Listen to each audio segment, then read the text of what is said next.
The absolutely true diary of a part time Indian. Why chicken means so much to me.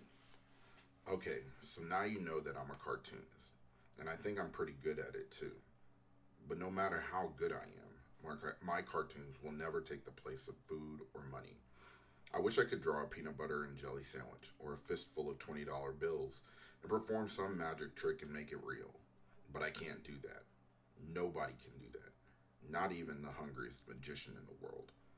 I wish I were magical, but I'm really just a poor ass reservation kid living with this poor ass family on this poor ass Spokane Indian reservation.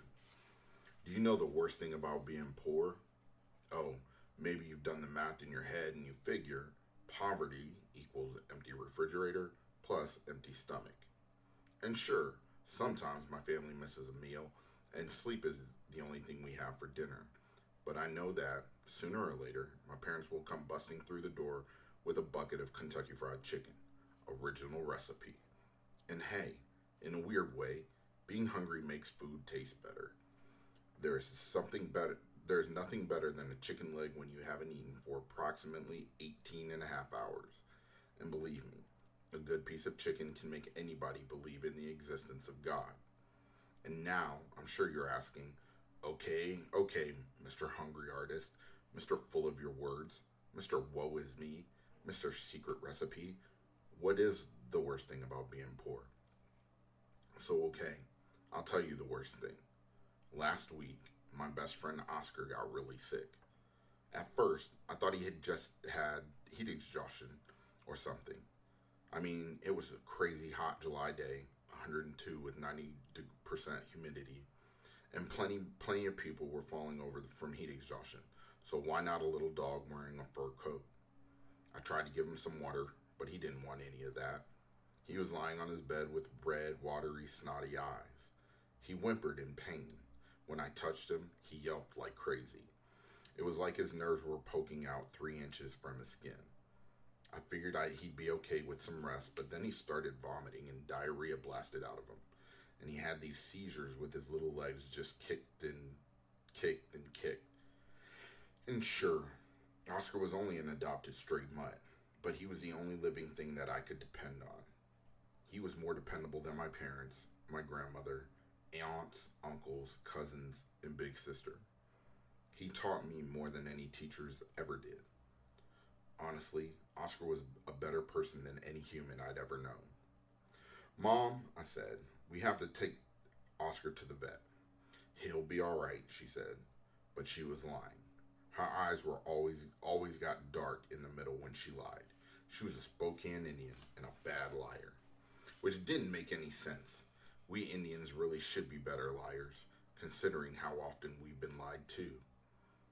He's really sick, Mom, I said. He's going to die if we don't take him to the doctor.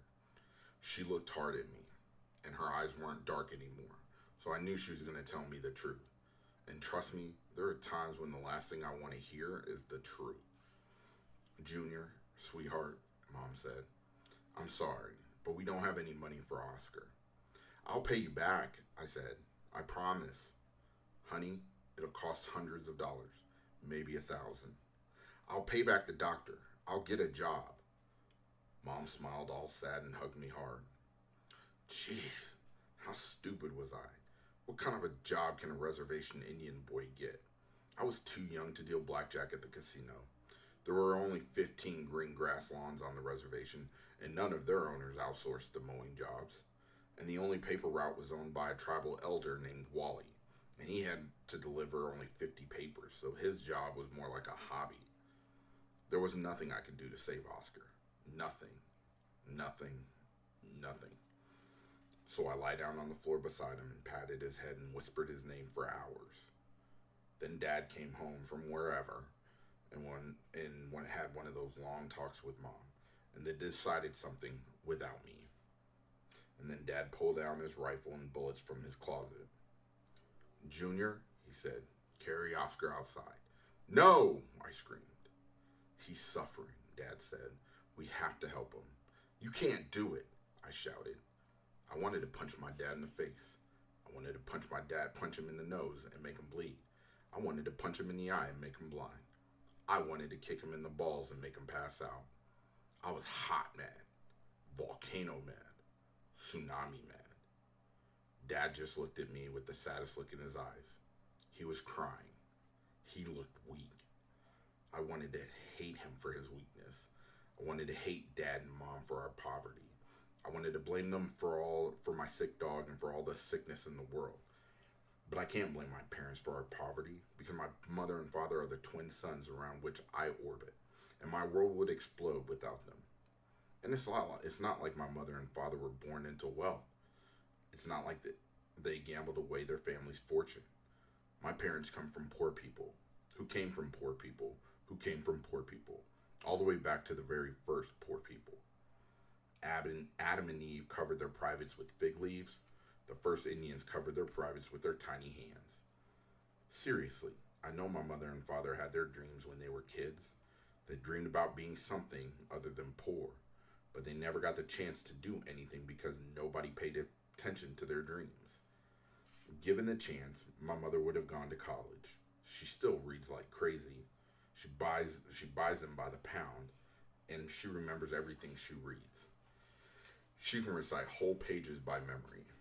She's a human tape recorder. Really, my mom can read the newspaper in 15 minutes and tell me the baseball scores, the location of every war, the latest guide to win the lottery, and the high temperature in Des Moines, Iowa. Given the chance, my father would have been a musician. When he gets drunk, he sings all country songs. And blues, too. He sounds good, like a pro, like he should be on the radio. He plays the guitar and the piano a little bit. And he has his old saxophone from high school that he keeps all clean and shiny, like he's going to join a band at any moment. But we reservation Indians don't get to realize our dreams. We don't get those chances or choices. We're just poor. That's all we are. It sucks to be poor. And it sucks to feel like you deserve to be poor.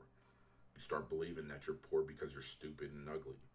Then you start believing that you're stupid and ugly because you're an Indian.